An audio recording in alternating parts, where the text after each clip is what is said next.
உலகத்துல ஏகப்பட்ட சந்தேகங்க இருக்கு. எவ்வளவு சந்தேகங்கள் இருந்தாலும், ப்ராப்பரான விடை இருக்கோ இல்லையோ, 1000 தியரி அப்படி வந்து பம்ப் ஆகும். ஆனா, ஆசிம் முனிருக்கு பதவி குடுத்தது, ஃபீல்டு மார்ஷலா குடுத்ததும், ஒரு ஸ்டார தூக்கி ஏத்துனதும், இதுவரைக்கும் எந்த சச்சரவும் இல்ல. ஏன் அப்புட்ன்னா, பூனைக்குட்டி வெளில வரும். அதுவரையும் நம்ம வெயிட் பண்ணுவோம் அப்டின்னதும், ஒரே ஒரு விஷயம் மட்டும் வந்துச்சு. ஒருவேள ஊர ஏமாத்துறக்காக பில்டப் பெரிய அளவு பண்றானோ அப்படின்னு. ஆனா, இப்ப அந்த பூனைக்குட்டி வெளில வந்துருச்சு. அது என்னங்கிறத பார்ப்போம். ஆனா, இந்த 1 ஸ்டார் அப்படிங்கிறது ஃபர்ஸ்ட்டு குடுக்கப்பட்டப்ப நமக்கு தோணுனது, அடப்பாவி மனுஷா! குட்டி பிள்ளையா இருந்தாலும் 5 ஸ்டார வச்சு விளையாடலாம். கொஞ்சம் பெரிய பிள்ளையா இருந்தாலும் டைரி மில்க்க வச்சு விளையாடலாம். ஆனா, இந்த 1 ஸ்டார் ஆசிம் முனிர எப்படி காப்பாத்த போது அப்படிங்கிறது தான். காரணம் ஏற்கனவே கொள்ள பவர் அந்த ஆள்ட்ட தான் இருக்கு. அந்த ஆளுக்கு மேல யாருமே கிடையாது. அப்படி இருந்தும் இத வாங்கி வைக்கக்கலாம் தேவை என்ன? அப்படின்னு தான் பார்க்கப்பட்டது. தேவை ஒண்ணே ஒண்ணு தான்டா. இது கூடவா தெர்ல? டிராமா போடணும். அந்த டிராமா அப்படிங்கிறது ஒரு சில்வர் ஜூப்ளி டிராமாவா இருந்தா இப்ப என்ன தப்பு? அப்படின்னு ஆசின் முனிர் மனசுல ஒரு நெனப்பு வர, டிராமாவுக்கு ஆக்ஷன் கட் நானே சொல்றேன் தலைவா அப்படின்னு சொல்லி பாகிஸ்தானோட பிரைம் மினிஸ்டரும் ஓடி போய் நிக்க, அட வெக்கங்கெட்டவனுங்களா! பிரைம் மினிஸ்டரோட உத்தரவ ஏற்று அத செயல்படுத்த தான் எல்லா நாடுகள்லயும் ராணுவ தளபதி. இல்ல, இந்த ஆட்டம் எனக்கு பிடிக்காது அப்டின்னா, ராணுவ தளபதி அதிபரா மாரி உட்கார்ந்துருவாய்ங்க. ஆனா, பாகிஸ்தான்ல மட்டும் விதிவிலக்கு. ராணுவ தளபதி தளபதியாவே உட்கார்ந்துக்குவான். ஆனா, நாட்ட மறைமுகமா ஆளுவான். ஏன்? ஒரே ஒரு காரணம் தான். என்ன அப்டின்னா, ராணுவ தளபதியா நேரடியா நாட்ட ஆள ஆரம்பிச்சாங்கன்னா, பிச்சை போட மாட்டாய்ங்க. இன்கேஸ் கனிம வளங்கள் கொட்டி இருந்துச்சு அப்டின்னா, இந்த டிராமாக்கு வேலையே பாகிஸ்தான்ல இருந்திருக்காது. அட்லீஸ்ட் பலுசிஸ்தானையாச்சும் கண்ட்ரோல் எடுத்திருந்தாலும், இந்த டிராமாக்கு வேலையே இருந்திருக்காது. ஆனா, அங்க ஒண்ணுமே கிடையாது. ராணுவ தளபதி பிச்சை பாத்திரத்த தூக்கிட்டு முடியுமா? போவும் முடியாது. ஆனா, வெக்கங்கெட்ட முனீர் போக தயார். பிச்சை போட அவனுங்க தயாரா இருக்கணும்ல. இந்த விஷயத்த பைபாஸ் பண்றதுக்கு தான் அப்பப்ப இந்த சிஸ்டத்துல வந்து வந்து போய்க்கிறாய்ங்க. இதுக்கு மேல இதுல ஒரு சூட்சம கழுதையும் கிடையாது. சரி இருக்கட்டும். இப்ப இந்த ஆள் பதவி வாங்கின லட்சணம் என்ன அப்படிங்கிறது தெரிஞ்சு போயிருச்சு. காரணம் என்ன அப்படின்னா, நம்மல்லாம் எதிர்பார்த்தது இந்த டிராமா. இந்த டிராமாக்கு அடுத்து ஒரு முக்கியமான விஷயமா, அந்நாட்கள்லயே நம்மல்லாம் ஸ்மெல் பண்ணது என்ன அப்படின்னா, ஒண்ணே ஒண்ணுதான். அடேய்! இவன் டிராமா போடுறாங்கிறது நமக்கு தெரியும். பாகிஸ்தான் மக்களுக்கு தெரியாது. ஆனா, கூடவே இருக்கிற கூட்டாளிகள் பூரா தெரியும்ல. அவன் பூரா டிராமா நீ தான் போடுவியா? நான் போட மாட்டேனா? அப்படின்னு ஆசிம் முனீர் பதவியோட சேர புடுங்க வருவாய்ங்களா? மாட்டாய்ங்களா? கட்டாயம் வருவாய்ங்க. அட்லீஸ்ட் இந்த ஆள் பதவி நீட்டிப்பு அப்படிங்கிறத தடை பண்ணவாச்சும் வருவாய்ங்க. இல்ல அங்க இதெல்லாம் ரொம்ப சகஜம். ஆசிம் முனீருக்கு டிக்கெட் கிழிச்சு குடுக்கறக்குன்னே ஒரு குரூப் சுத்திக்கிட்டு இருக்கும். இதெல்லாம் பாகிஸ்தானோட வரலாறு. ஆனா இப்ப லேட்டஸ்ட் ட்ரெண்ட் என்ன அப்படின்னா, பாகிஸ்தான் ராணுவமே பிரிஞ்சு கிடக்கு.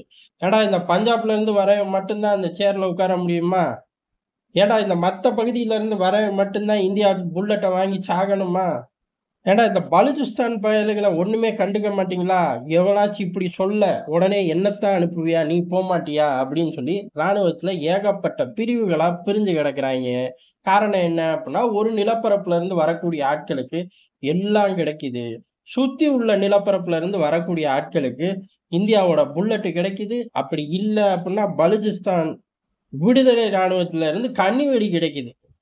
இத நாங்க எப்படி ஏத்துக்குவோம்? அப்படின்னு ஒரு சண்டை, சச்சரவு ஓடக்கூடிய சமயத்துல தான், ராணுவத்தோட செல்வாக்கு மக்கள்கிட்டயும் இல்ல. ராணுவத்துக்குள்ளேயும் ஒற்றுமை இல்ல. இதுலருந்து தப்பிக்கிறதுக்கு என்ன வழி? பகல்காம் போன்ற ஒரு விஷயத்த பண்ணி, கொஞ்ச நாள் வாழ்வோம் அப்படிங்கிறது ஆசின் முனிரோட எண்ண ஓட்டம். ஆனா, தீவிரவாதி ஆசிம் முனிர் தங்கியிருந்த பங்கர் மீதே மிசைல் போய் தாக்குனதுக்கு அப்புறம், ஆஹா! மறுபடியும் இதே ஆட்டத்த ஆடி நம்மனால வாழ முடியாது. அப்ப நமக்கு ஒரு பாதுகாப்பு வேணும் அப்படிங்கிறதுக்கு தான் 5 ஸ்டாரு, ஃபீல்டு மார்ஷலு, டைரி மில்க் அவர் வீட்டுக்காரம்மாக்கு இந்த கதைகள எல்லாம் போட்டு கொண்டு போயிருப்பாரு. ஆனா 1000 தான் கதைகள போட்டு கொண்டு போனாலும், ஒரு ஸ்டேஜுக்கு மேல கெட்டவனால வாழ முடியாது. அடப்பாவி! சாமி பட கதை சொல்ற மாரி சொல்றியே அப்படின்னு கேட்டா, சாமிகள் படமா இருந்தாலும் சரி, ரியாலிட்டி லைஃபா இருந்தாலும் சரி, இதுதான் பேஸ். அந்த பேஸ தான் ஆசிம் முனீர் இப்ப அனுபவிச்சுக்கிட்டு இருக்கேன். காரணம் என்ன அப்டின்னா, பாகிஸ்தான் வரலாற்றிலேயே இப்படி ஒரு சம்பவம் நடக்கல. பொதுவாவே பாகிஸ்தான்ல இப்ப நடக்கிறது பூராமே புதுசு தான். ராணுவத்த மக்கள் அடிக்கிறது, ராணுவத்தையே எதிர்த்து ஒருத்தன் இன்னமும் பாகிஸ்தான்ல உயிரோட இருக்கிறது யாரு? இம்ரான் கானு. இந்த மாரி எல்லா விஷயங்களும் புதுசு புதுசா நடக்கும்போது, ராணுவத்துக்குள்ளேயும் ஏகப்பட்ட பிரிவுகள், நிலப்பரப்பு ரீதியா பதவி சுகத்த அனுபவிக்க முடியாம, அதுல ஒரு ஆக்ரோஷமா பொங்குனத பார்த்தோம். ஆனா இவ்வளத்துக்கும் ஹோல்டு இருக்கிறது எதனால? ராணுவத்தோட செல்வாக்கு, ராணுவத்தோட சொத்துக்கள், ராணுவம் நடத்தக்கூடிய பிசினஸ்கள். இது பாகிஸ்தான்ல 80% அவர்கள் தான் கண்ட்ரோல் பண்றார்கள். இதுதான் பெரிய அளவு பேஸு. இந்த பேஸுக்கெல்லாம் ஒரு சூப்பர் சேர்மன் மாரி செயல்படுறது யாரு அப்டின்னா, பெரும்பாலும் தரைப்படை தான். ராணுவம் அப்டின்னாலே தரைப்படை தான். அதுக்கடுத்து வர்றதெல்லாம் ஒரு சப்போர்ட்டிங் அப்டிங்கிற ரேஞ்சுல தான் நிக்கும். அது உண்மை, பொய்யி அதுக்குள்ளலாம் நம்ம தேவையில்ல. ஒவ்வொன்னும் வேணும். 3ல 1 இல்லாட்டி அந்த நாடு சீர்பட வேண்டியது தான். ஆனா ஸ்ட்ரக்சர் அப்படிங்கிறது அப்படிதான் மெயின்டெயின் ஆகும்.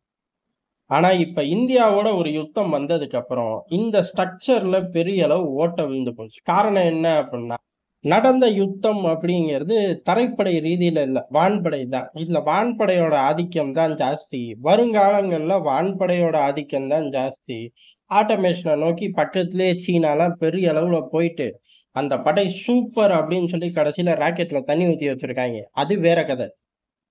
ஆனா, வரக்கூடிய நாட்கள் அப்படிங்கிறது, இந்த வான்படை அப்படிங்கிறது மிகப்பெரிய அளவுல பங்கு வகிக்கும் அப்படிங்கிறது தான் தியரி. அத நோக்கி ராணுவங்கள்லாம் போகுது. அது சரி, ராணுவங்கள் போகுது.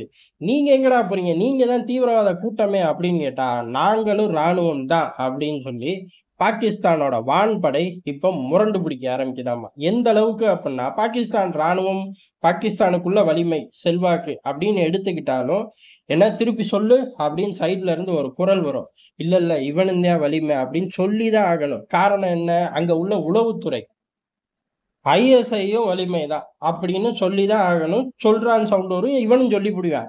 கண்ட்ரோல்ல வச்சுக்குவான். அதே சமயம் இவர்களுக்கு ஈக்குவலா பல பம்மாத்து வேலைகள உளவுத்துறையும் பண்ணும்.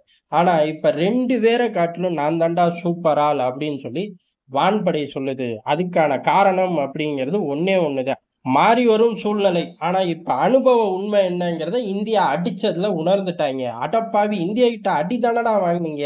20% காலிங்கிறது வான்படையில தானடா பெரிய நம்பரு அப்படின்னு கேட்டோம்னா, ஏதோ ஒண்ணு இனி நாங்க தான் கிங்கு. காரணம் அவன் அடிச்சாலும் எங்கள தான் அடிப்பான்.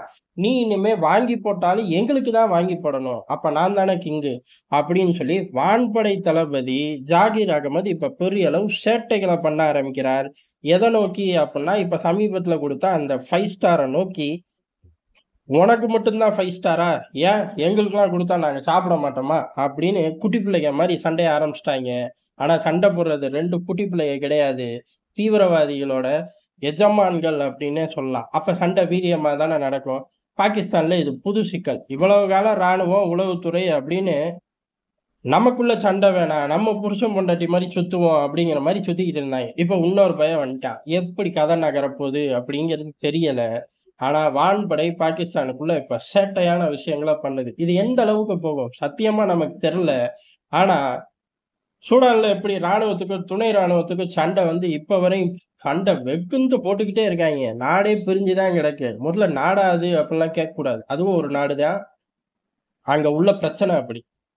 இப்ப அந்த ரேஞ்சுக்கு போகுமா அப்படின்னு கேட்டா, அந்த ரேஞ்சுக்கு போக வாய்ப்பு இருக்கிறனால தான்டா இவன் 5 ஸ்டாரே வாங்கினான் அப்படின்னு தியரி இப்ப வெளியில வந்துருச்சு. இதான் இந்த பூனைக்குட்டி வெளில வந்திருக்கு. ஏன் அப்படின்னா, இப்ப அதிகாரம் அப்படிங்கிறது உச்சபட்சமா இவர் கையில இருக்கு. ஆனா என்னைக்குமே ராணுவத்தோட தளபதி கையில அதிகாரம் உச்சபட்சம் தான். அவனத்தானே ஒவ்வொரு தடவையும் டிக்கெட் கிழிச்சு குடுத்துருக்காய்ங்க. வெளியில வராதே ஒழிய, ஒவ்வொரு ராணுவ தளபதிக்கும் ஸ்கெட்ச் போட்டு ஆட்கள் மாட்டுவார்கள். சில சமயம் அந்த ஸ்கெட்ச் போட்ட ஆட்கள் கிட்ட பாகிஸ்தான் ராணுவ தளபதியே மாட்டிருவான். டிக்கெட் கிழிச்சு குடுத்துருவாய்ங்க. மாட்டல அப்டின்னா, ஸ்கெட்ச் போட்ட ஆட்களுக்கு இந்த பையன் டிக்கெட் கிழிச்சு குடுத்துருவான். இது அங்க வழமையா நடக்கும். என்ன ஒண்ணு, சேட்ட பிடிச்ச ஆள் இருக்கும்போது ஆட்டோமேட்டிக்கா அதுல வெளிய வரும். இதுல சமீபத்துல வெளில வந்தது அப்டின்னா, பர்வேஸ் முஷரஃபோட விவகாரம் பூரா வெளில வந்துச்சு. 2, 3 தாட்டி அட்டாக்கு முயற்சி பண்ணார்கள். அதுலருந்து தப்பிச்சாரு அப்படின்னு சொல்லி சொல்லுவாய்ங்க. அந்த செய்தியில நமக்கு அதிர்ச்சியான விஷயம் என்ன அப்டின்னா, கூட இருந்த ராணுவ தளபதிகளே அப்படிங்கிறது அதிர்ச்சி அப்படின்னு சொல்லுவாய்ங்க. அது ஏன்டா டேய்! அந்த ராணுவம் தான் கேடுகெட்ட ராணுவம். அவன் செய்வாங்கிறது தான் உறுதியாச்சே. அதுக்கு ஏன் நீ அதிர்ச்சின்னு செய்தி சொல்ற அப்படின்னு அந்நாட்கள்ல தோணும். ஆனா அவன் சொல்ட்டான். நம்ம என்ன பண்ண முடியும்? பார்க்க தான் முடியும். அப்பல்லாம் குட்டி பிள்ளைகள்ல. இப்பயும் குட்டி பிள்ளைக தான். சரி விஷயத்துக்கு வருவோம். பாகிஸ்தான் 2ஆ உடையும், 5ஆ உடையும் இது நமக்கு தெரிஞ்ச விஷயம் தான். பாகிஸ்தான் ராணுவத்துக்குள்ளே கலவரம் வெடிக்கும். அதுவும் பார்த்த விஷயம் தான். ஆனா பாகிஸ்தான் ராணுவமே 2ஆ உடையுது. அதாவது தரைப்படை தனியாவும், வான்படை தனியாவும் உடையுது. எவன் எந்த பகுதிகள புடிச்சு வச்சுட்டு ஜம்முன்னு திரிய போறான் அப்படிங்கிறத வரும் நாட்கள்ல பார்க்க முடியும். 5 ஸ்டாரோட ரகசியமும் வெளியில வந்துருச்சு. ஆசிம் முனீர் நெனச்சதெல்லாம் சாதிக்க முடியாது. ஏற்கனவே ராணுவ தளபதிகள் சாதிச்ச அந்த லெவல கூட சாதிக்க முடியாது. எது கொள்ள அடிக்கலாம் முடிஞ்சிரும். நிம்மதியா ஆண்டுட்டு, பாஜ்வாலாம் பின் லேடன போட்டு விட்டுட்டு, அமெரிக்கால போய் ராஜ உபசரிப்பு வாங்கிட்டு சுத்திக்கிட்டு இருக்கார்ல, அந்த மாரி ஒரு வளமையான ரிட்டயர்மென்ட் லைஃப கூட ஆசிம் முனீர் என்ஜாய் பண்றது அப்படிங்கிறது கேள்விக்குறி தான். அதோட நல்ல ஒரு தொடக்கம் தான் இந்த பஞ்சாயத்து.